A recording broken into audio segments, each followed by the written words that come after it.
Assalamualaikum warahmatullahi wabarakatuh. Apa kabar sahabat Instagram Kak Ratu? Terima kasih selalu bergabung dan berdiskusi dengan kami. Pertama-tama mari kita panjatkan puji syukur kehadirat Allah Subhanahu wa taala atas nikmat yang dianugerahkan kepada kita semua sehingga diberi kenikmatan kesehatan jasmani dan rohani untuk hadir dan bertatap muka di live Instagram dalam acara Women's Talk. Hari ini adalah hari pertama yang akan membahas tentang memahami potensi anak bersama Kak Ratu dan Kak Feni. Saya ucapkan terima kasih yang sebesar-besarnya kepada segenap sahabat yang dengan tulus dan ikhlas meluangkan waktu untuk menghadiri Instagram kita hari ini. Apa kabar Kak Feni? Alhamdulillah baik Kak Ratu. Alhamdulillah. Senang ya ngelihatnya ya, seger Ramadan. Ya, mari kita buka acara kita dengan membaca basmalah. Bismillahirrahmanirrahim. Rabbi shrahli sodri wa yassirli amri wahlul 'uqdatam min lisani yafqahu qawli. Baik Kak Feni, kita hari ini akan membahas tentang memahami potensi anak. Dan kali ini saya akan diskusi dengan Kak Feni. Ada Kak Erni. Assalamualaikum Kak Erni, mau bergabung untuk berdiskusi bersama. Assalamualaikum Kak Erni. Udah lama gak ketemuan kita. Iya, ya aku lagi di Bandung ini Kak Feni. Kak Erni. Baik, Kak Feni, walaupun kita sudah sering sekali in live Instagram ya Kak Feni ya. Tapi nggak apa-apa, kita mulai kembali lagi dari awal. Ya Kak Erni, bagaimana Kak Feni memperkenalkan diri terlebih dahulu? Karena waktu itu kita belum bahas sampai sedalam ini terhadap Kak Feni ya. Siapa Kak Feni? Ya kok kita bisa diskusi bareng, terus nanti ketemunya di mana? Waktu itu kita sama-sama tahu kalau kita adalah pernah bekerja di sekolah alam di Ciganjur ya Kak Feni ya. Betul. Baik Kak Feni, boleh berkenan memperkenalkan diri terlebih dahulu, silakan Kak Feni. Oke, perkenalkan saya Feni Nusantari, biasa dipanggil kalau di tempat kerja biasa dipanggil Kak Feni atau Miss Feni. Saya sendiri bekerja dulunya sebagai mungkin sempat menjadi engineer, civil engineering atau traffic engineering, kemudian berpindah jalur menjadi guru gitu di guru pertama kali ya saat di informal ya, jadi kayak ekstrakurikuler gitu di salah satu lembaga pendidikan di daerah Bintaro waktu itu, dan memang khusus terkait eksperimen sains. Nah itu langkah pertama mungkin ketika saya beralih bidang menjadi seorang guru gitu. Dari situ memang sih ketika memilih menjadi guru pertamanya karena ingin mendampingi anak saya yang pertama gitu ya. Kalau jadi engineer itu kerja dari pagi sampai sore gitu, nggak sempat ngelihat anak. Tapi kalau waktu itu jadi gurunya memang milih yang sore di tempat les yang mulainya kan baru sore. Jadi pagi sampai siang itu masih bisa nemenin anak. Kemudian setelah anak tidur siang ya saya baru pergi untuk ngajar gitu ya di daerah Bintaro. Nah berjalannya waktu kemudian kan TK masih sempat lah ngantar jemput segala, itu masih bisa kan. Begitu ini anak udah mau lulus TK, saya mikir kalau saya masih kerja di daerah sana di Bintaro di tempat les, dia pergi sekolah, saya nggak ngapa-ngapain di rumah, dia pulang, saya pergi gitu kan. Akhirnya saya mulai mikir pindah nih ke sekolah formal yang memang sama jadinya kan, jam kita perginya bareng, dia pergi, saya juga pergi gitu kan, dia pulang saya pulang gitu. Jadi itu yang jadi pemikiran pertama ketika pindah ke sekolah formal. Ya bukan tanpa ini ya, bukan tanpa tantangan gitu, banyak tantangannya terutama dari keluarga dan dari diri sendiri juga. Tapi ya memang kalau memang itu jalan yang merupakan petunjuk dari Allah ya rasanya dikasih jalan menghadapi tantangan tersebut gitu ya. Nah, itu yang saya rasakan sih sepanjang perjalanan ketika mengubah dari seorang engineer menjadi seorang guru gitu ya. Walaupun ya sebenarnya nggak beda jauh-jauh amat sih kalau engineer berkaitan dengan mesin, barang, bahan gitu ya. Tapi kalau di sekolah berarti kita berkaitan dengan manusia, tetap saja ada hal yang kita bangun, yang kita develop gitu di situ. Itu sih yang dirasakan gitu. Baik, setelah menjadi ibu kemudian berpikir bahwa apa nih yang bisa dilakukan untuk bisa dekat selalu dengan anak begitu ya Kak Feni ya? Betul. Jadi saya sendiri menikah dengan Mas Yudi itu tahun 1995 itu ya, tahun 95. Anak pertama lahir tahun 97, kemudian yang kedua lahir tahun 2011. Itu jauh banget ya. Jadi anaknya dan cuma tidak 2. menyangka. Ya. Enggak. Karena usianya waktu itu sudah lumayan ya pada saat yang putra yang kedua ya Kak Feni ya? Ya. Saya melahirkan yang kedua itu 41 tahun. Mau. Iya, karena itu sendiri juga nggak nyangka nih Kak Feni waktu itu udah mau hamil dan kemudian melahirkan, wah gitu kan, senang. Iya, jadi Kak Feni ini putranya 2 ya, yang besar ini sudah selesai ya Kak Feni ya, dan sudah bekerja begitu ya? Betul, yang pertama sekarang sudah kerja di salah satu biro konsultan arsitek gitu ya, kalau dia menyebut dirinya sebagai lighting engineer. Jadi memang berkecimpungnya dalam desain lampu-lampu. Kalau yang kedua masih kelas 5 SD, 11 tahun usianya. Baik. Ya, setelah memiliki 2 anak ini bagaimana nih Kak Feni? Ya, mungkin bagi kami nih, kalau saya kan cuma 1 ya Kak Feni ya. Jadi tidak ada yang bisa dibandingkan gitu, kecuali kalau di sekolah ya Kak Feni itu bisa kita bandingkan. Tapi ini walaupun ini tidak sebanding kalau misalnya kita banding-bandingkan karena dua-duanya juga beda jenis kelamin, kemudian usianya juga jauh berbeda begitu ya. Tapi ini kaitannya dengan bagaimana memahami potensi anak ketika yang besar yang bernama Lulu ya Kak Feni ya. Dan yang kedua itu namanya Mas Faiz gitu. Nah, ini yang kemudian bagaimana Kak Feni bisa berada bersama mereka sepenuhnya gitu ya, dengan latar ya beda yang satu perempuan satu laki-laki dan pasti punya potensi yang berbeda-beda. Nah, Kak Feni gimana menempatkan dirinya gitu terhadap anak yang pertama dan yang kedua gitu. Tadi yang pertama sudah agak dispoilerkan bagaimana juga Kak Feni ingin dekat dan mengikuti gitu ya anak ini kemudian bisa bersama-sama terus gitu ya.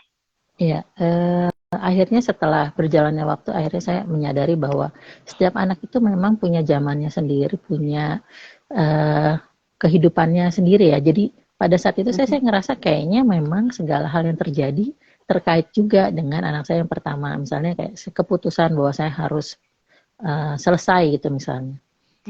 Di dunia engineering itu mungkin ya memang sudah Allah rancang untuk saya bisa mendampingi anak saya yang pertama gitu ya.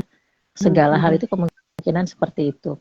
Untuk anak yang kedua kan saya sempat tadinya punya rencana juga untuk berhenti, tetapi situasi tidak bisa melakukan hal tersebut di awal-awal usianya gitu ya, di awal-awal usia balitanya, sehingga saya masih tetap kerja gitu. Yaitu balik lagi akhirnya akan ada hal yang akan Allah ajarkan ke saya gitu terhadap setiap perkembangan kehidupan gitu kan. Dari ketika punya anak pertama dan anak kedua itu memang berbeda dan zamannya juga berbeda. Dan itu membentuk metode saya mengajar pun juga mendidik ya. Mendidik di rumah itu juga beda. Kalau yang pertama masih terpengaruh lah sama kita dulu dibesarkan oleh orang tua kita. Jadi sekolah, yang namanya sekolah ya sekolah formal gitu ya. Kalau sekolah di rumah belum masuk dalam hitungan pada saat itu gitu kan. Jadi walaupun tetap saya mendampingi kegiatannya di rumah gitu, dari mengamati setiap hal yang dia lakukan, kemudian tetap misalnya kayak dulu tuh saya dari kecil sudah ingin anak saya itu senang membaca. Nah, jadi itulah yang akhirnya kita dampingi dalam hal proses membacanya. Kemudian dalam proses mencari buku-buku bacaannya gitu ya, itu kerasa banget di anak yang pertama. Tapi ketika di anak kedua beda karena memang karakternya beda gitu. dibacain susah, nggak bisa diem gitu ya. Akhirnya balik lagi, beda beda beda beda beda yang harus dilakukan gitu metodenya. Jadi kalau yang anak kedua lebih banyak keluar misalnya jalan, kemudian ngasih taunya langsung gitu di objeknya langsung. Nah itu baru dia paham. Itu yang anak kedua gitu. Nah di anak balik lagi ke anak yang pertama, pada saat dia menjalani proses aktivitasnya itu, maka kelihatan bahwa memang ini anak pembelajar. Artinya apa yang dia baca, dia akan coba lakukan sampai dia paham. Kemudian yang kedua, ini yang saya amati ya, ketika dia masih kecil. Ketika melakukan sesuatu, maka dia akan mengamati secara detail. Segala hal itu bisa dia ceritakan kembali ke saya, mulai dari A sampai Z. Itu yang saya amati. Kemudian ketika sekolah, kemudian dapat tugas nih nonton film, bikin ringkasan gitu. Namanya ringkasan, tapi dia kebiasaan detail kan. Jadi semua dari A sampai Z itu di film itu harus dituangkan dalam bentuk tulisan. Padahal dia juga kecapean gitu. Akhirnya saya ajarin gimana caranya meringkas, bagaimana caranya. Jadi ngajarinnya tergantung bagaimana dia perlu sesuatu itu dilihat sesuai konteksnya gitu kan. Jadi kalau awalnya dia detail semua harus di ini dari A sampai Z, itu ada kurang bagian satu aja dia nanya terus, ini abis ini apa ya, abis ini apa ya gitu kan. Kak, ini kan nggak harus ditulis semua, intinya aja yang kamu tulis, namanya juga ringkasan gitu. Nah itu yang baru akhirnya menjadi sebuah pengalaman baru buat Lulu gitu ya, untuk membuat sebuah ringkasan. Nah itu yang yang saya alami gitu. Kemudian ketika dia akhirnya baca buku nih, misalnya buku tentang waktu itu lagi ngetren apa ya, pokoknya ada kaitannya dengan guntingan rambut lah. Jadi pokoknya dia takjub lah dengan di buku itu, bisa ya gunting rambut begini gini. Terus mulai tuh sibuk kan, minta ke saya pengen nyoba gitu, jadi apa sih namanya, hairdresser ya, pokoknya yang bikin gunting-gunting rambut itulah. Oke gitu kan. Cuma kalau beli wig mahal Kak, saya bilang gitu. Beli wig mahal gitu. Kita nabung dulu gitu kan. Beli wig kan mahal banget tuh waktu itu kan. Kita nabung dulu aja gitu.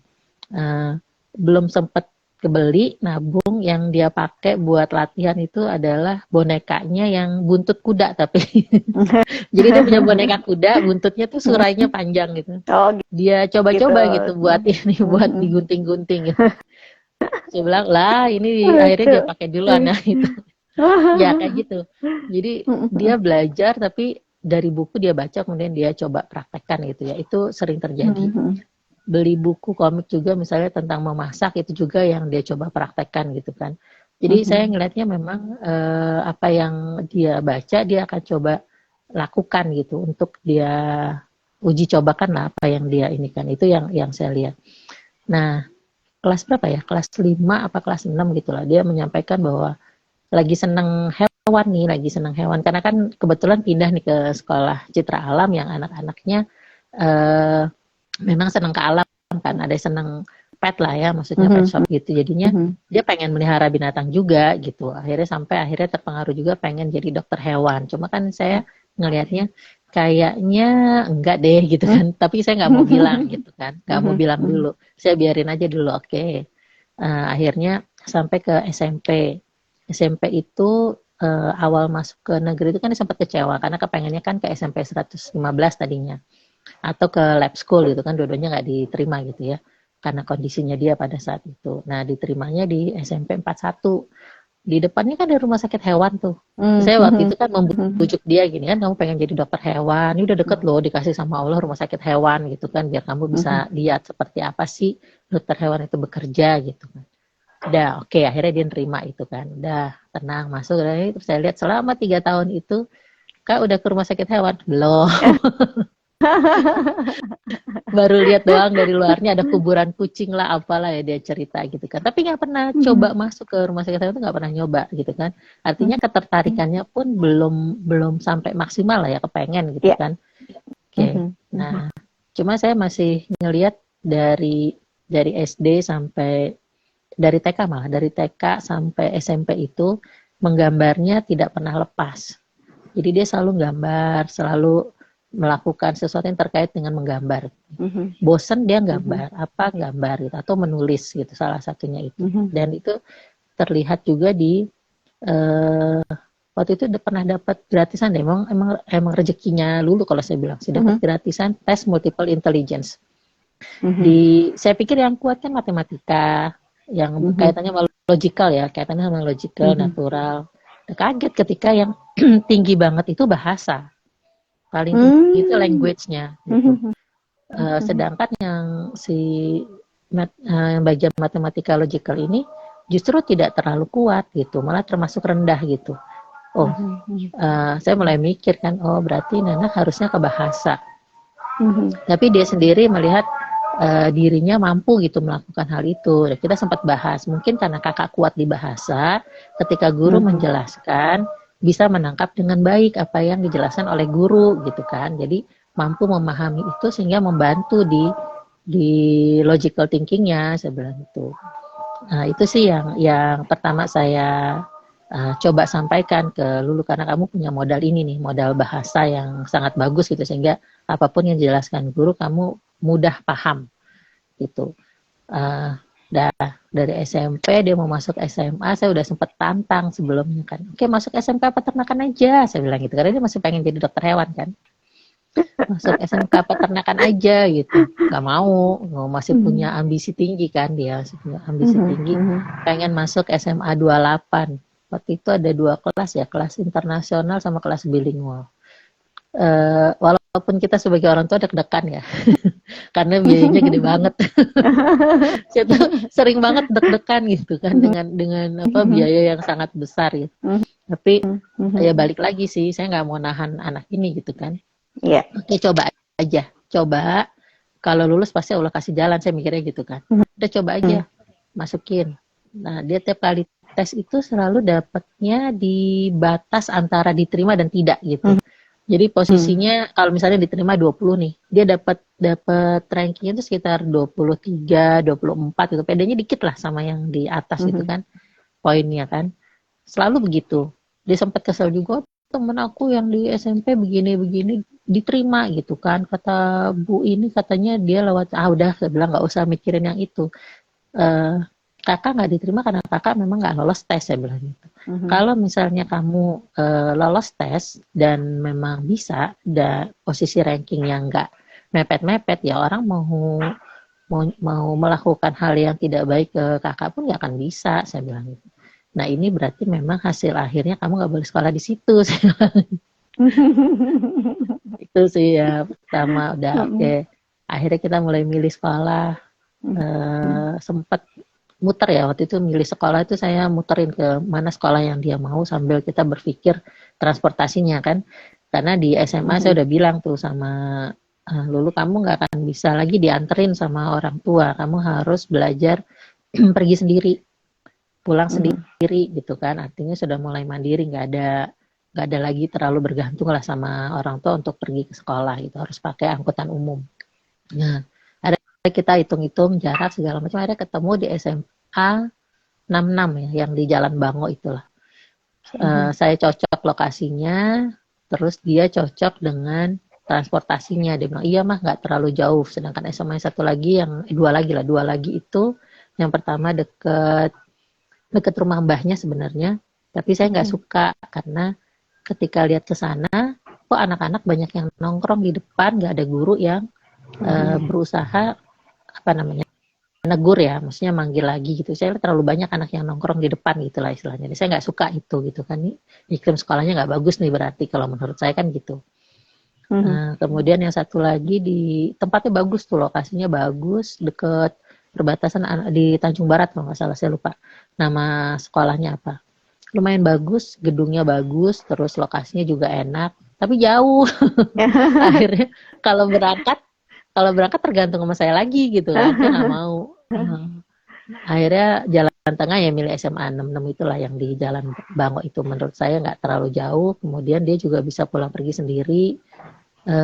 Kalau waktu diterima di sana tuh dia bilang gini, mah boleh nggak aku lesnya dari kelas 10 gitu kan, les NF-nya, karena aku pengen diterima di UI, dia bilang gitu kan.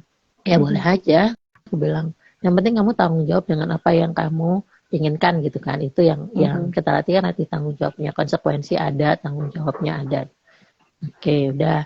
Nah, di SMA inilah baru dia menyadari dia nggak cocok jadi dokter hewan gitu. Ketika dapat pelajaran biologi yang sel, terus dia bilang aku nggak suka pelajaran ini, nggak ngerti untuk apa sih ini gitu kan menurut dia. Ngapain belajarin ini gitu. Terus nanya, mah kalau kedokteran hewan belajar sel nggak? Iya namanya kedokteran ya pasti belajar sel lah kak, itu tiap saat kali belajar tentang sel bilang gitu kan, pastilah sampai ke dalam-dalamnya akan dipelajari. Kenapa? Aku nggak suka itu katanya. Oh, terus kalau nggak suka terus gimana kamu mau jadi dokter hewan gitu kan? Terus aku mesti pilih apa? Dia bilang gitu.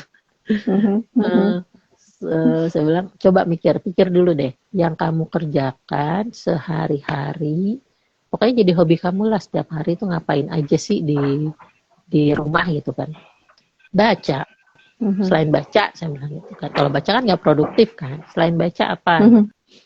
Apa dia nggak, soalnya dia nggak rasa hobi itu nggak terlalu bermanfaat kali menurut dia gitu kan. Coba buka buku tulismu lah dari SMP itu, coba buka satu-satu gitu, lihat halaman belakangnya, itu pasti setiap halaman ada tuh gambar yang apalah gitu ya, pasti ada gambarnya. Terus dia baru sadar, oh iya berarti aku suka gambar ya. Iya, terus aku liatin lagi kan dia di TK pernah juara, kemudian di Citra Alam sama Kak Ari waktu itu kan karyanya yang bikin kursi juga lumayan gitu kan, karya dia gitu. Terus saya bilang, ya mungkin yang kamu bisa kembangin dari sini, dari kesukaanmu menggambar ini, apa nih bidang profesi yang terkait gambar, saya bilang. Cuma mama minta jangan seni rupa murni gitu kan. Kalau seni rupa murni khawatir, saya bilang gitu, nanti kamu bingung sendiri nanti mau kerja apa. Ada akhirnya milih desain tadi bilang desain bisa banyak nih kak, ada desain interior, ada desain fashion kan, ada desain macam-macam, desain kalung atau craft segala macam tuh banyak. Kamu suka yang mana? Belum tahu sih, dia bilang gitu, ntar aku coba sambil pelan-pelan katanya kan milihnya. Oke. Nah, mulai itu dia cari-cari, entah DNF-nya juga kan, dia les DNF. Kebetulan saat itu lagi sering banget ada pameran universitas kayaknya ya. Pameran universitas, terus yang kedua dari sekolahnya juga di SMA 66 itu mengadakan ekskursi ke beberapa universitas. Dia ikut waktu itu. Pergi ke jalan ke universitas untuk tahu tentang fakultas-fakultas apa aja yang ada di sana. Jadi ya itu saya bilang ya balik lagi kan Allah yang merencanakan semua ya. Jadi pada saat itu segala hal itu seolah-olah menunjukkan ke dulu tuh jalan bahwa dia harus tahu tentang apa aja gitu. Dia harus tahu fakultasnya apa aja. Jadi saya hanya ngikutin aja sebenarnya, hanya ngikutin bagaimana perkembangan Lulu pada saat itu. Jadi apa yang dia butuhkan ya saya ikuti gitu kan. Sampai dia waktu itu pengen kuliahnya di Jerman karena dengar di sekolahnya waktu itu ada yang datang agen lah ya. Terus bilang ke saya, "Ma, aku mau coba kuliah di Jerman gitu. Kita dengerin dulu nih presentasi dari ini di satu tempat lah." Oke, gue bilang gitu. Kita coba lihat, kalau beasiswa sih nggak masalah kak, saya bilang gitu kan. Karena kan di Jerman juga sekolahnya gratis kata dia, itu kan dari si yang agen itu kan bilang sekolahnya gratis. Ya, bilang gitu. Kita dengerin dulu ada kayak apa sebenarnya. Udah tuh dia udah firm banget tuh mau ke arsitektur kalau nggak salah. Pokoknya tekniknya itu arsitektur. Tapi belum sampai ke interior waktu itu, baru arsitektur. Terus sampai di sana saya dengerin segala macam, terus setengah penjelasan saya keluar karena saya ngerasa ini bukan nggak pure ya apa kak. ya, nggak pure beasiswa gitu kan, ini ada bisnisnya lah di sana dan nggak secure sebenarnya buat si Lulu ya untuk pergi ke sana karena ada belajar bahasa dulu setahun dengan biaya yang sangat besar segala macam, itu menurut saya udah nggak make sense lah waktu itu. Udah pulang agak kecewa sebenarnya dulu ketika saya bilang kan nggak mungkin kak kalau lewat situ, kalau kakak mau ke Jerman silakan cari beasiswa dari kedutaan, saya bilang gitu kan, coba cari jalannya dari kedutaan itu apa gitu kan. Nah cuma kan ternyata akhirnya belum, saya bilang udah cari yang universitas yang ada di Indonesia dulu, mau kemana. Dia udah dapat sih sebenarnya. Saya sempat kaget juga. Emang ada di UI arsitektur interior? Ada mah. Terus apa? Kenapa kamu milih ini gitu kan? Ya karena aku nggak mau arsitektur banget, dia bilang gitu kan. Aku maunya yang masih kaitannya sama interior. Oke. Kemudian dia bilang, karena tadinya saya bilang kenapa nggak milih di ITB, kan ada apa ya, fakultas desain itulah, desain dan seni rupa lah. Itu kan banyak gitu dan bisa lewat jalur portofolio juga kan. Dia bilang aku nggak mau, soalnya kalau di sana tahun pertama nggak langsung di jurusan yang aku tuju semuanya, terus nanti baru tahun kedua baru dijuruskan sesuai dengan kemampuan kita, kata dia gitu. Belum tentu yang kita pilih pertama. Oh gitu. Oke. Balik lagi dia milih arsitekturnya interior. Waktu itu kan masih ada jalur SNPTN ya. Dua pilihan kan harusnya. Terus dia nanya, "Ma, aku yang kedua pilih apa, mah? Soalnya arsitektur interior baru ada di UI aja," dia bilang. Di tempat lain belum ada. Oke, berarti yang kedua mau pilih, bilang gitu. Kalau Brawijaya gimana, mah? Emang ada arsitektur interiornya? Nggak ada sih, arsitektur doang. Terus baru tuh ngajak mikir kan. Sekarang gini, kakak tuh punya kesempatan di luar SNMPTN tuh ada SBMPTN, ada SIMAK, bilang gitu kan. Terus kemudian ada jalur apa lagi lah, satu lagi tuh saya lupa lah, jalur prestasi atau apa gitu, satu lagi lah di UI itu ada. Jadi kamu masih punya 3 kesempatan, bilang. Kalau kamu di SNMPTN udah langsung diterima di Brawijaya, bilang, kamu nggak sayang nih, bilang gitu kan. Terus akhirnya dia mikir gitu, oke. Baru tuh ngomong ke guru BK kalau dia cuma milih satu aja, arsitektur interior. Cuma saya nggak tahu kalau putusan itu udah dia putuskan gitu kan, dia cuma ngomong sama guru BK-nya aja. Saya baru tahu setelah ada penjelasan dari guru BK terkait dengan penjurusan. Saya bilang, Bu, dulu pilihnya berapa gitu. Iya, dulu cuma mau arsitektur interior aja, Bu, nggak mau yang lain. Oh, saya baru sadar. Oh iya, berarti dia pakai nih yang saya bilang gitu kan. Oh gitu. Ya udah nggak apa-apa, Bu, emang dia maunya ke sana karena kan dia masih ada jalur yang lain, saya bilang gitu. Karena kan ya itu tadi, kalau misalnya ke Brawijaya ternyata dia nggak terlalu suka, kan kita juga ngeri juga ya Kak, udah diterima jauh-jauh nggak mungkin kan ditolak gitu kan, harus diambil. Nah, akhirnya itu sih yang ininya. Tadinya nggak mikir mau cadangan, ibu saya sih yang ribut, cadangan nanti kalau nggak diterima di negeri gimana gitu kan. Nah boleh deh, baru nyari lagi gitu kan. Akhirnya nyoba tes di BINUS ya kalau nggak salah waktu itu, desain interior. Cuma saya bilang, lu kita doa bareng-bareng ya supaya diterima di negeri, soalnya mahal banget. Iya, arsitek mahal. Enggak, desain interior pun Desain mahal. ya, desain jadi mahal. Ya. Desain interior di BINUS itu juga mahal, 2 kali lipat dari UI kalau nggak salah waktu itu. Wow. Iya. Ya alhamdulillah sih diterima lah ya di SBMPTN itu, diterima ya, dapat yang program reguler. Tapi ya itu sih kerasa sih anaknya ketika itu memang pilihan anak kita gitu ya. Kita nggak terlalu ikut campur dalam harus kemana, ini gimana, itu kan kita nggak ikut campur. Mereka sendiri kan yang milih. Jadi ketika di arsitektur itu pun dia punya tantangan yang besar, ya dia harus gimana yang sampai, ya kadang-kadang kan bikin kita putus asa ya tugas-tugas dari kampus ya. Jadi saya cuma ngingetin aja, yang milih kamu loh, bukan mama. Ya kamu harus hadapin gimana caranya. Mama cuma ngasih tahu aja cara menghadapinya seperti apa, kemudian gimana kita meregulasi emosi kita sampai ketika kita kecewa ataupun kesel atau gimana gitu kan sama teman atau gimana, itu tuh kita bantunya di sana aja sih, lebih ke sana. Itu sih pengalamannya anak pertama ya. Balik lagi di kuliah itu juga saya yang mungkin yang sedikit banyak menyadarkan dulu gitu bahwa dia tuh lebih banyak ke cahaya, karena waktu dia kadang-kadang kan bawa tugas tuh gede kan, akhirnya dia minta anterin saya ke kampus gitu. Saya lihat orang lain tuh, teman-temannya gitu, kalau bikin desain tuh aneh-aneh tuh, atapnya yang aneh lah, apalah gitu, pokoknya arsitektur. Kalau si dulu kan enggak tuh. Tapi memang konsepnya di bayangan, di cahaya gitu, di lampu. Saya mulai menyadari ini kayaknya kaitannya sama lampu, bayangan. Dari semester 1 tuh tugas-tugasnya itu pasti terkait sama itu. Nggak pernah ke yang bangunan arsitekturnya, jarang. Jadi dia lebih banyak ke urbannya yang di luar, kadang landscape yang segala macam itu yang di luar berkaitan dengan cahaya.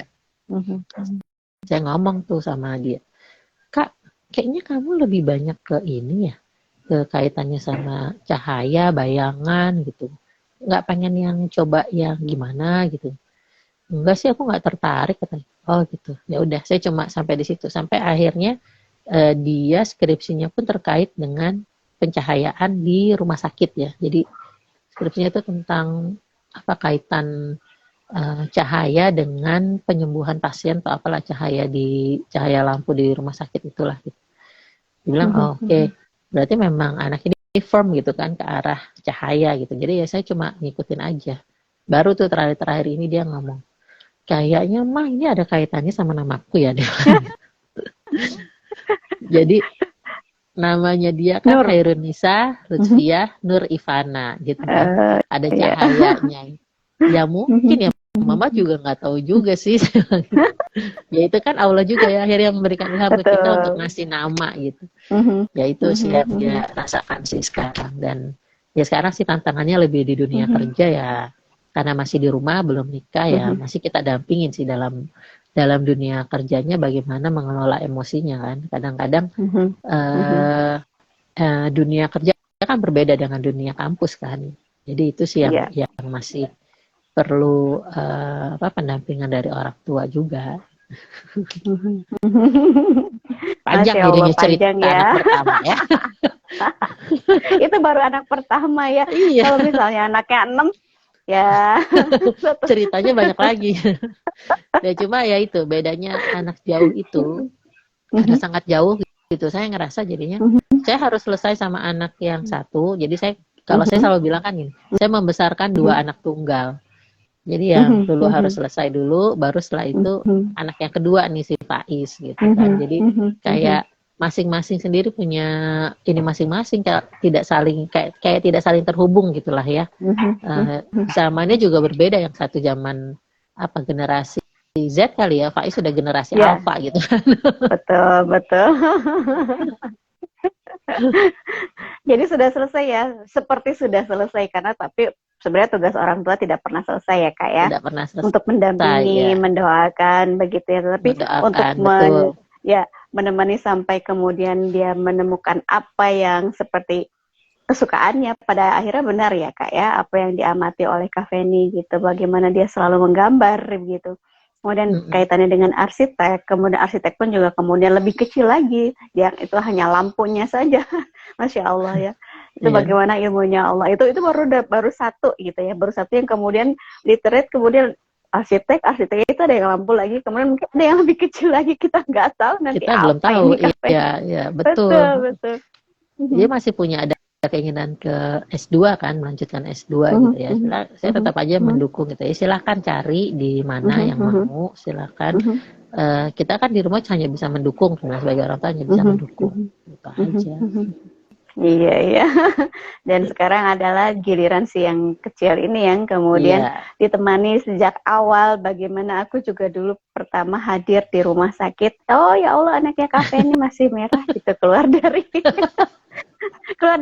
dari ruang operasi gitu, Kak Feni-nya belum sadar, aku udah lihat anaknya gitu. Oh ini anaknya Kak Feni, ya Allah gitu. Alhamdulillah selamat gitu ya, Kak Feni-nya juga sedang survive gitu di ruang operasi ya, alhamdulillah. Kemudian saya bisa pergi ketika Mas Yudi juga kemudian sudah berada di situ. Dan ini beda lagi nih ceritanya karena ini laki-laki ya Kak Feni, dan beda lagi ya apa namanya pendekatannya ya Kak Feni ya. Iya, ya beda banget sih. Saya sempat sampai aduh ini mesti gimana gitu kan, karena secara sifat, secara penanganan beda banget sama kakaknya kan. Yang ini waktu kecilnya mau diem, mau kayak apa juga pasti nggak bisa lah disuruh diem gitu, pasti kemana-mana. Jadi mau menerapkan metode membaca itu juga berat banget gitu. Dibacain pun tahannya paling berapa menit ya gitu, nggak bisa tahan gitu walaupun udah seperti apapun gayanya gitu, kita ini nggak tahan gitu. Saya sendiri akhirnya jadinya kebawa kesel ya. Karena berbeda dengan yang beda banget. banget sama yang pertama. Kok nggak mau Jadi udah nggak mau diem, diomongin susah. Pada waktu itu ya pokoknya, aduh ini ngikutinnya gimana gitu. Nah, akhirnya ya udah biarin aja lah main gitu kan sama anak-anak yang ada di luar. Tapi ya balik lagi dia nggak, karena beda juga sama yang di luar juga, usianya nggak ada yang seusia sama dia kan. Jadi ya nggak terlalu nyaman juga dia bermain sih di luar gitu. Akhirnya ya kalau ini kan ceritanya lain lagi ya, dia sempat di usia 2 tahun masih belum bisa bicara dengan baik gitu kan. Saya tahu mungkin efek saya kerja sih mungkin gitu kan. Saya juga nggak tahu karena jarang diajak ngobrol jadinya kan. Kalau dulu mungkin saya zamannya Lulu masih 1 tahun 2 tahun sampai 3 tahun ya kalau nggak salah ya, sampai 3 tahun lah. Itu kan saya masih kerja di engineering gitu, masih kerja di engineering, pulang tuh masih punya fresh gitu untuk ngadepin anak. Tapi kan waktu Faiz saya udah kerja di sekolah ya, jadi energi saya udah habis ngadepin anak-anak yang di sekolah, sampai rumah tuh kayak udah nggak ada energi lagi gitu. Jadi kayak rentang kesabarannya jadinya udah tipis banget gitu di saat itu gitu. Jadi ngadepinnya tuh udah yang nggak bisa terlalu intens gitu ya, untuk gimana sih gitu. Itu yang saya rasakan banget, itu gejolak banget pada saat itu. Nah cuma sempat waktu itu mau cari ahli untuk dia terapis misalnya apa gitu, cuma kan setelah baca-baca, salah satu bakat saya kan input ya, jadi saya nyari-nyari di internet tuh banyak yang akhirnya bilang jangan gitu kan. Tak dikhawatirkan salah persepsi orangnya yang ini gitu kan. Coba dulu disekolahin aja dulu, ketemu sama teman-teman sebayanya biar dia tahu orang tuh harusnya berbicara yang seusia dia tuh bicara seperti apa. Oke, akhirnya saya pilih masukin ke sekolah tempat saya kerja lah, karena saya pikir supaya bisa melihat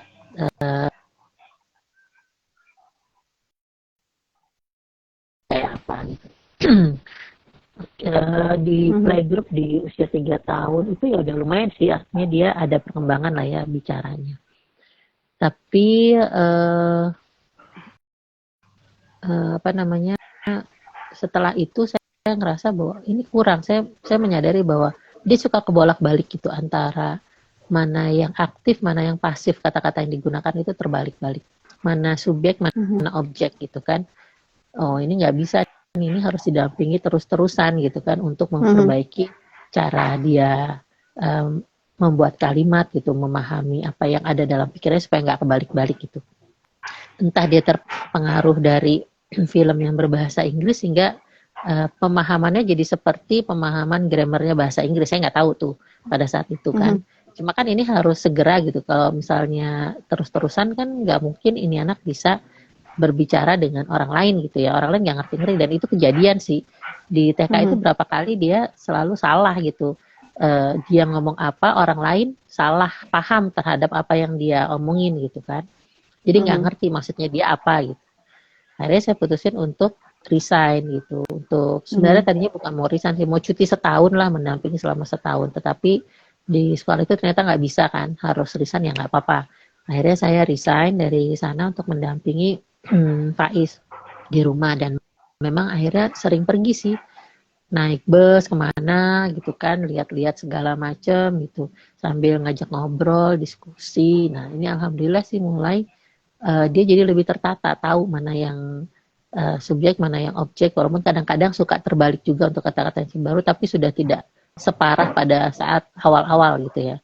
Jadi selama setahun itu saya ngajak ngobrol, lebih banyak ngajak ngobrol, memperhatikan dia, memperbaiki ketika dia salah menempatkan, ini harusnya begini gitu kan, cara mengungkapkannya seperti ini gitu. Itu lebih pendampingan ke sana sih selama setahun itu gitu. Setelah itu masuk ke TKB di sekolah alam yang di Ciganjur juga itu. Nah itu alhamdulillah sih sudah lumayan, walaupun fokusnya masih belum bisa fokus banget gitu ya. Jadi dia masih suka berimajinasi ke mana-mana. Cuma kan kalau kita belajar bakat kan imajinasi yang itu kan suka terkait juga dengan salah satu bakat futuristik gitu ya. Jadi saya juga serba salah, mau dimatikan imajinasinya juga khawatirnya malah nanti tidak berkembang gitu kan. Betul. Jadi ya akhirnya ya gimana caranya ini anak bisa fokus nih gitu, paling tidak di tahap-tahap awal masuk SD ada orang yang mendampingi di dalam kelas, karena saya kan nggak bisa terjun langsung dong di dalam kelas gitu ya, bisa orang lain bisa salah paham. Makanya waktu kelas 1 saya minta ada shadow teacher buat dia, walaupun sebenarnya menurut psikolognya pada saat itu nggak terlalu penting sih sebenarnya didampingi, cuma saya bilang ini anak kalau nggak dari awal dikasih tahu aturannya, khawatirnya ke sana-sana dia nggak paham bagaimana harusnya belajar di dalam kelas gitu, saya bilang gitu. Dan tapi setahun itu saya juga sambil ngeliatin, oh ini anak makin kesini ke belakang ternyata makin tergantung sama shadow-nya. Oke, kelas 2 nggak pakai shadow.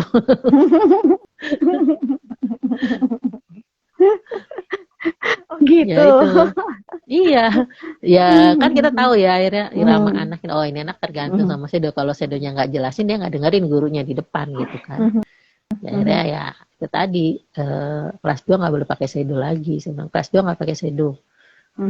Pelan-pelan ngajarin dia lagi kan, balik lagi bagaimana di kelas gitu. Ya untungnya kan guru-guru di sana ya cukup kooperatif lah ya untuk ngasih tahu kita seperti apa anak kita di kelas gitu. Jadi alhamdulillah sih bisa tertangani lah sampai kelas 3 ya. Kelas 3 sampai kelas 3 lah di sana. Kemudian pandemi kan. Pandemi ya banyak di rumah akhirnya sama saya gitu. Nah, di rumah inilah sebenarnya yang masalah. Karena saya punya tanggung jawab besar di sekolah, di rumah akhirnya dia nggak bisa terlalu didampingi gitu kadang-kadang ya. Akhirnya saya mikir ini kok kayaknya saya sibuk di luar aja sih, nggak ngurusin anak jadinya gitu. Dia selesai nge-zoom, sayanya udah sibuk lagi. Ayo udah gantian giliran mama gitu kan. Nah ini kan jadinya kayak nggak ketemu loh kita serumah gitu kan, jadi kayak nggak ketemu gitu dengan apa yang harusnya dilakukan. Jadi saya pikir saya harus resign dari sekolah juga untuk kedampingin dia, cuma karena sudah lihat dari kelas 1 sampai kelas 3 ini anak kayaknya kalau pelajarannya kebanyakan dia nggak sanggup gitu, nggak sanggup untuk memproses semua gitu, semuanya nanti harus didampingi.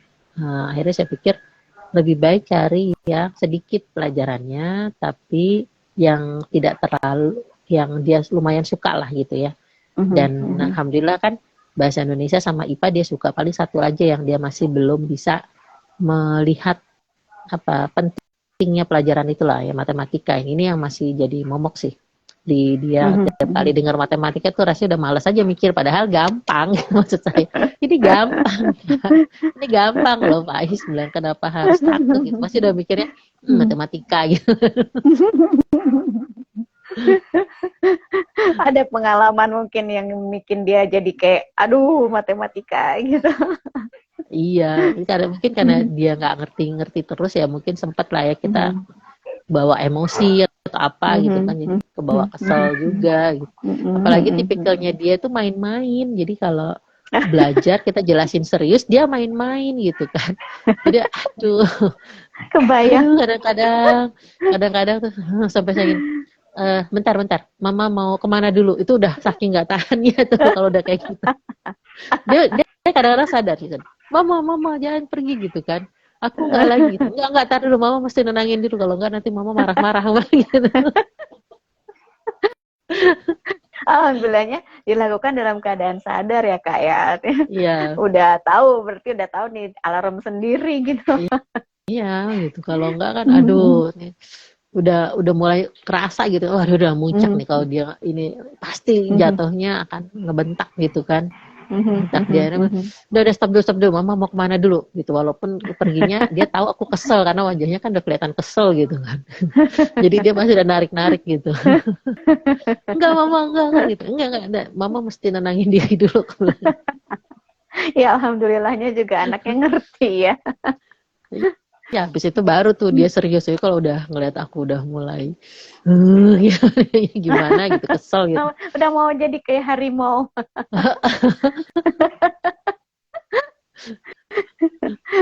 Iya. Kebayang ya, lalu kemudian orang kita jelasin baik-baik gitu, udah nyari akal setengah mati karena tahu dia namanya matematika momok bodohnya kita nyari akal kan setengah mati gitu kan, gimana caranya supaya anak ini paham gitu dengan apa yang dipelajari sama di sekolahnya gitu.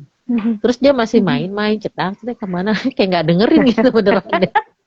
Udah gitu pakai ngeledek bercandain gitu, bercandain materinya gitulah, apalah dibikin jadi aneh-aneh gitu. Aku tahu sih bercanda, cuma kebawa aja kita mikir setengah mati gitu kan supaya dia paham.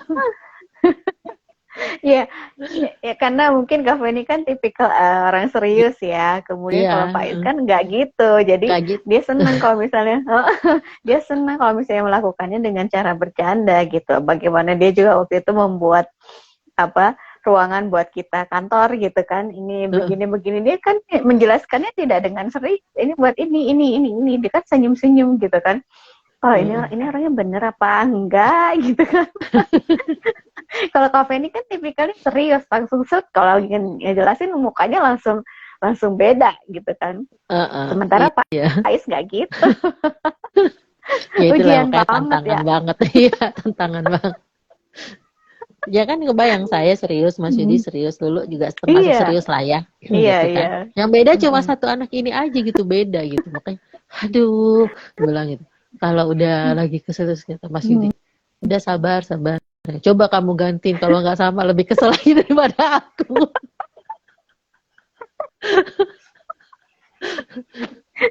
Easy going banget ya. Iya, dia easy going banget.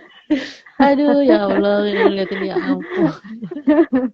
Main-mainnya banyak banget gitu. Iya itu dia.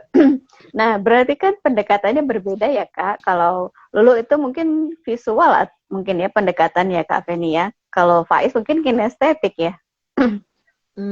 Dia visual audio juga sih. Visual tapi tiga-tiganya deh dia seimbang tuh. Maksudnya visual doang nggak ada audio, dia juga nggak asik gitu kan. Terus cuma 2 ini aja nggak ada kinestetiknya, dia juga nggak ngerti juga gitu. Jadi ya tiga-tiganya dia harus melakukan juga gitu untuk hal-hal tersebut. Jadi ya makanya lebih berat, ditambah dengan sikapnya sangat easy going itu. Jadi bikin yang ngajarinnya aduh. Iya. Aku bisa ngerasain Kak. Dan memang kita alhamdulillahnya tertempatnya di sekolah yang menerima anak berkebutuhan khusus ya Kak. Iya. Artinya memang metode-metode pembelajaran itu kita pakai semua gitu. Bagaimana anak-anak yang punya anak-anak yang visual, punya anak-anak yang audio dan anak-anak kinestetik ya tetap saja kemudian kita berikan ruang untuk bisa berkembang begitu ya Kak ya. Iya. Cuman ini mungkin bedanya adalah anak sendiri yang punya ekspektasi gitu ya, dan ada perbedaan dengan anak yang pertama. Ya mungkin sebagai orang tua kan pengennya aduh ngerti gitu kan. Dia diajarin berbagai macam metode masih nggak ngerti juga gitu. Tapi lucu sih. Kadang-kadang saya suka dampingin dia di Zoom gitu ya. Karena kan sekarang sekolahnya homeschooling gitu kan. Jadi pas yang pelajaran yang 3 ini kan ada Zoom-nya. Terus dia pelajaran baru nih matematika. Ngerti nggak Dek? Mama bisa jelasin lebih jelas kan daripada gurunya. Itu dia ngomongnya gitu. Aduh, saya lagi. Dek, Ade coba tanya kalau nggak ngerti. Bilang gitu. Akhirnya dia nanya tuh. Kemarin tuh yang baru tuh tentang lingkaran. Saya tuh udah dengerin gurunya jelasin pi gitu kan. Itu apa ini. Udah coba Ade tanya yang nggak ngerti apa. Iya aku nggak ngerti tuh yang ini. Ya, coba tanya sama gurunya. Dia tanya lagi sama gurunya. Itu apa sih, simbol apa sih gitu kan. Terus gunanya apa? Gurunya ngejelasin lagi dari awal. Kasihan nih guru. Terus udah selesai. Iya. Ngerti nggak Faiz? Enggak. Jadi langsung praktek ya Kak kalau kayak gitu. Ketika dia kemudian simbol itu belum bisa dipahami, kemudian sebenarnya langsung melakukan, kemudian langsung balik lagi ke materi tersebut, begitu ya Kak ya? Atau bagaimana? Iya, dan itu kan nggak bisa langsung ya, karena kan dia harus mendengarkan dulu gurunya menjelaskan. Setelah itu baru saya jelasin tuh bagian-bagian dari lingkaran, kemudian ya pi itu apa. Ya pi itu kan kita perlu pembuktian kan pada saat itu. Jadi dia ngukur diameter berbagai yang ada lingkarannya lah, kemudian sama bagaimana diameter gitu kan. ya visual ya melakukan. Jadi berapa kali tuh dia mana yang disebut diameter, mana yang disebut jari-jari gitu kan. Ada ininya dia harus nunjukin gitu. Jadi saya gambar terus dia harus nunjukin pakai apa ya, waktu pakai benang lah. Mana yang diameter nih di sini. Terus mana yang tembereng, mana yang busur, mana yang ini ya. Pokoknya dia nunjukin semua. Setelah saya jelasin dia juga ikut menunjukkan seperti yang saya ajarin gitu kan. Baru pinya dia ngukur lingkaran, luar lingkaran sama diameter. Itu coba pakai kalkulator sih waktu itu. Biar dia nggak putus asa menghitungnya. Iya Kak, karena aku juga waktu itu juga apa sih pipi apa ini rumusnya apa gini gitu kan. Oke, rumusnya ngambil dari sini. Tapi kan kalau misalnya nggak praktek itu kita nggak kebayang apa yang dihitung oleh kita gitu loh Kak. Itu makanya kalau praktek itu bisa membantu bagaimana membayangkan atau langsung melakukan sehingga kita pada saat melihat soal udah kebayang seperti itu begitu ya Kak ya. Iya, dia nggak kebayang tuh pi itu konstanta. Maksudnya gimana sih? Konstanta itu apa sih? Itu bukan hal yang bisa dijelaskan dengan itu. Kalau misalnya kata-kata kan apa gitu kan, apalagi untuk Faiz gitu kan ya memang nggak bisa gitu ya. Aku juga sama lah kayak dulu juga itu apa konstanta. Iya udah panjang itu. Gitu kan. Udah nyobain 2 atau 3 gitu lah dia itu terus buat apaan itu katanya. Lah iya kan, makanya ya buat apa kan juga buat apa, makanya kemudian nggak bisa semua anak juga dipaksain untuk mengerti itu gitu ya Kak, walaupun ya kita akhirnya akhirnya saya coba bilang ya berarti konstanta ini adalah kesepakatan dari hasil lingkaran sama keliling lingkaran dibagi sama diameter tuh ternyata angkanya tetap terus segitu, saya bilang gitu kan. Makanya disebut konstanta gitu. Itu para ahli yang nemuin, para ahli matematika gitu. Terus buat apa sih gitu ini? Ya buat ngitung keliling lingkaran sama luas lingkaran. Sekarang gini bayangin nih, saya bilang gitu kan. Bayangin adik mau bikin mobil kan pakai ban. Terus mobilnya kan tertentu. Terus kalau adik mau gambar tuh, bilang gitu kan. Nggak tahu seberapa besarnya, masa mesti nyoba satu-satu gitu kan. Nah, kalau adik tahu misalnya butuhnya luasnya segini gitu, oh nanti kan jadi tahu jari-jarinya berapa, jadi bisa diproduksi di pabrik. Oh gitu ya Mas, sendiri nggak yakin sih dia ngerti apa enggak tuh. Nggak kalah bagi dia, kan aku nggak akan bikin mobil buat apa, aku juga iya nggak sih, kan setiap orang pengen jadi kayak gitu loh Kafe. Iya cuma kan tapi itu saya bilang gini, coba ada bayi kalau nggak ada lingkaran, aku bilang gitu kan, naik mobilnya bannya kotak, gimana enak nggak? Gitu. Iya sih nggak enak. Walaupun ada yang sudah mau bikin mobil ban mobil kotak loh Kafe ini. Oh iya ya.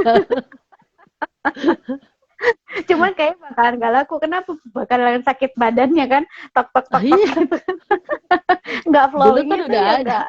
Nggak enak kan jadinya, nggak asik gitu. Iya makanya. Iya bener Kak, kalau misalnya apalagi generasi Alpha bilang ini untuk apa, karena kan tidak berkaitan dengan kehidupannya yang selama ini dia lakukan begitu kan. Apalagi dia juga udah mikirnya futuristik kan. Ya kan nanti kedepannya aku mah lebih suka mobil itu loh Kak, hovercraft atau dia gitu kan, yang terbang, di udara gitu kayak terbang gitu, nggak perlu pakai roda lagi kan itu. Makanya Kak, aku juga bersyukur aku punya teman Mas Faiz ya yang kemudian buat apa ngitung begitu. Kayak buat kok mikirnya ini susah amat sih, nggak setiap orang juga mengukur itu ban mobil gitu kan, sama itu ya biarin aja orang lain aja. Oke, tos Mas Faiz ya.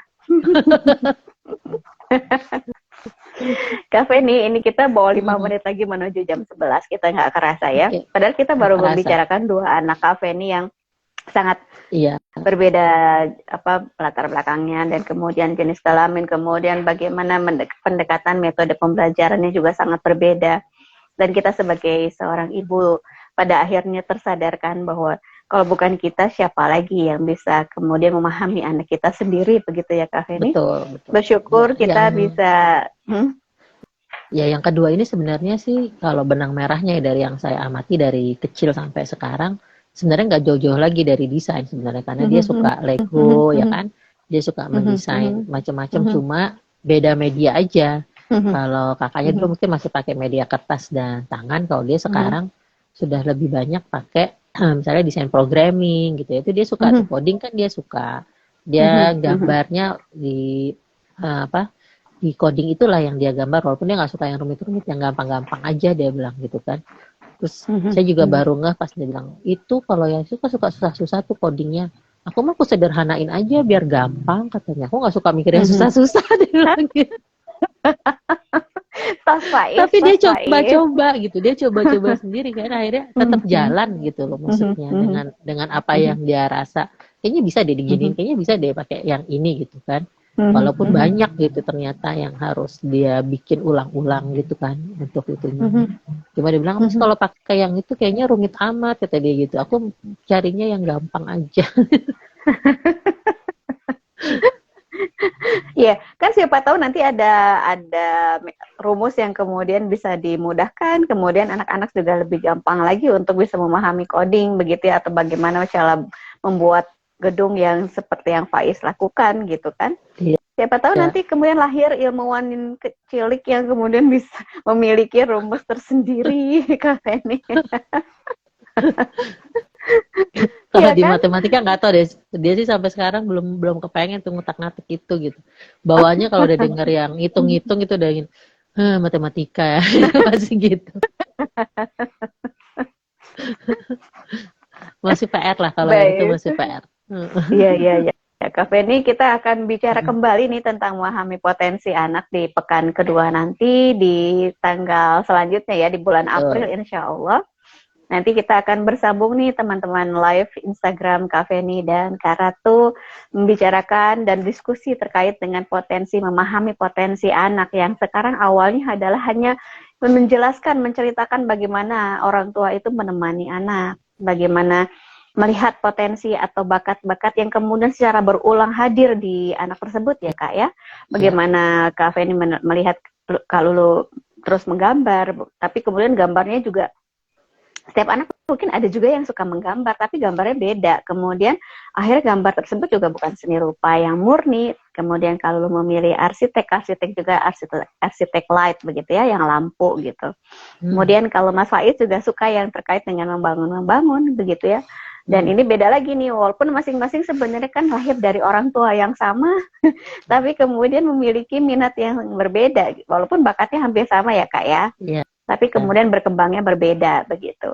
Seperti itu ya Kak ya.